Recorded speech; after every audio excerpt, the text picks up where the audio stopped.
in designing a venue, just simply one of the spaces that's important to get right acoustically and programmatically is the performance space. But all the other spaces are equally performance spaces, and it's actually the theater of the theater of the theater is there. It's where people are interacting socially. It's where various programs that are not appropriate for the performance space or alternative kind of programming can happen.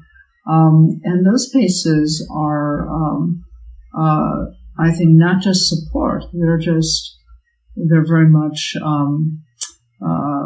in parallel with what's happening inside Paul. So I think more and more the attraction to concert halls is not only for people that have money for tickets to go to the concert.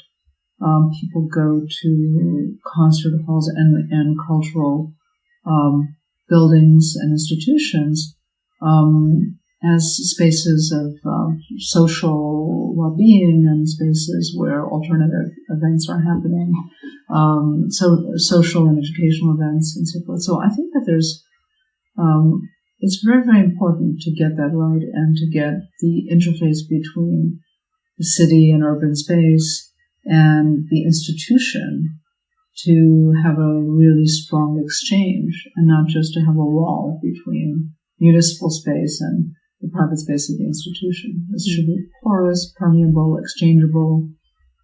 And that's where the hope of the future of culture is. It's exposing new audiences to what's going on.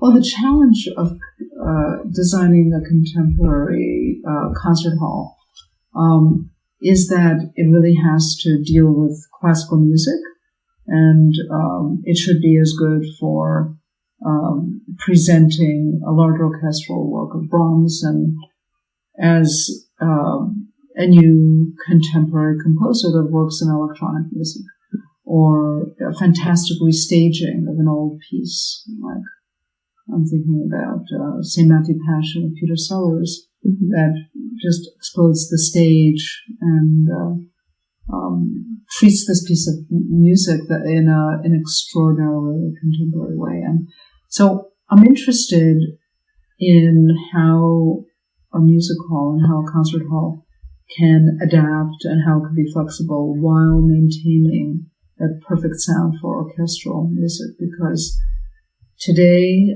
concert halls are really judged by how well they sound, to a nuance, both to the audience and to the performers on stage. And so you have to get that right. But beyond that, how do you really make it flexible? And what about new art forms in 20 years?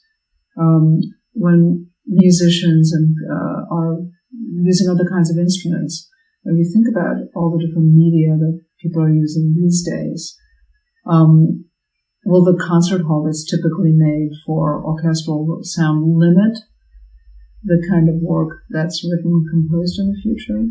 Or will it open the door to new adventures? So it really needs to, you need to thread that needle, that head of the needle, perfectly to get it right.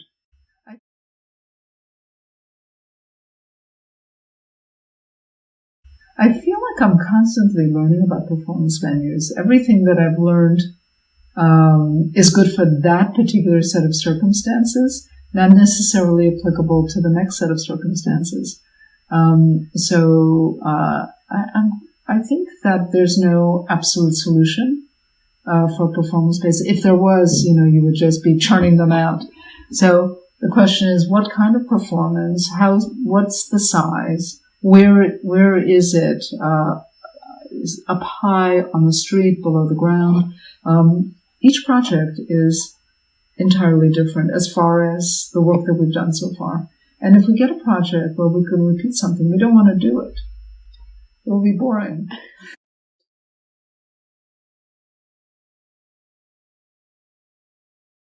Architecture is very professionalized these days. it's very different than it was before, where an architect is a generalist.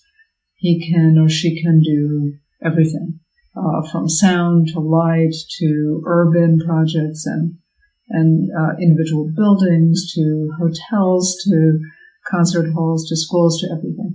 Now it's such a professionalized architectural culture that there are specialists in all of these things. So for any given project, you have, let's say for a concert hall, you have 25 specialist consultants that are doing all nuanced things. And really for most buildings, there are very many consultants that you have to deal with, and they all have professional knowledge, and they both have expertise, in this particular kind of analysis and fabrication approach and so forth. So I think it would be nearly impossible to design a concert hall today without working with an acoustician and without paying attention to the importance of certain very, very basic things like the volume of the space, the shaping of the space, both for the musicians, so that it all sounds good to musicians and to the house. But the difference between one hall and another could be drastically different. And it's the difference between a good architect and a not so good architect, a good acoustician, maybe not such a good acoustician. But it is such a topic that you really can't get away from in the world of performance spaces, and rightly so, because sound is very, very important in these spaces. In the shed, for example, it's not as critical as it is in a concert hall. The shed is a multi-use hall that will be used by orchestras, but those orchestras don't have the demands that they would when they're traveling, let's say, touring and going into a city and going into Carnegie Hall or going into the Berlin Philharmonia. These orchestras have expectations. And the shed doesn't promise to be an orchestral type venue, but orchestras are really interested in performing there.